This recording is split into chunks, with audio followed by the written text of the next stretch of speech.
යාළුවනේ මේ ඔයාලා දකින්නේ මාස 4.5ක් පමණ වයස ඇති සාර්ථක කහවගාවක්.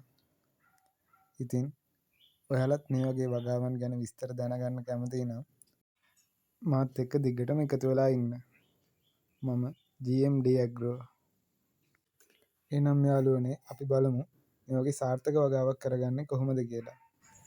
පළමුව වගාව සඳහා තෝරාගත් භූමිය ට්‍රැක්ටරේ තැඩි නගුල භාවිතයෙන් පස පෙරළා ගැනීමක් සිදු කළ යුතුයි. ඉන්පසු පාත්‍ය අඩි 4ක් සිටිනසේ කාණු යොදා මේ ආකාරයේ උස් පාත්‍ය සකසා ගත යුතුයි. සාදාගත් පාත්‍ය මත කුකුල් පෝර තට්ටුවක් ඉසා ගැනීමෙන් කහවලට අවශ්‍ය පළමු පෝර මුරය අපිට එයින් ලබා දිය හැකියි. කුකුල් පෝර දමා සතියකට පමණ පසු හොඳ කහ බීජ තෝරාගෙන සිටවීම කළ යුතුයි. සිටවීමෙන් පසු මේ ආකාරයේ පොල් අතු වසුනක් යැදීම ඉතාමත් යෝග්‍ය වේ.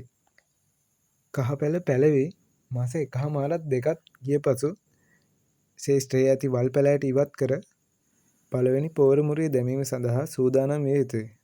පාත්තියට දමා ඇති පොල් අතු ඉවත් කර පොල් පෝර හා යූරියා මිශ්‍ර කර පැල වටේට දමා දෙපැත්තේ ඇති කාණු වලින් පස් කපා පාත්තිය පිරවිය යුතුයි. ඔන්න යාළුවනේ මමත් ඉතින් එහෙම මහන්සියෙන් හදාගත්තු පැල ටිකට දැන් මාස 4.5ක් විතර වෙලා. ඉතින් යාළුවනේ මේ පැල දවසින් දවස ලොකු වෙද්දි හිතට දැනෙන සතුට සැනසීම වෙන කොහෙන්නම් ගන්නද? මගේ වගාවටත් දැන් ඊළඟ පොහොර මුරේ දාන්න කාලය හරි. අපි ආයෙත් ඉක්මනටම හමු වෙමු. ඉතින් යාළුවනේ මම මෙවැනි වීඩියෝ එකක් ගෙනාපු ගමන් ඔයාලා ළඟටම ගෙන්වා ගන්න මාව subscribe කරලා bell icon එක all දාලා තියාගන්න. එනම් යාළුවනේ මං ගිහින් එන්නම්. බුදු දන්නයි.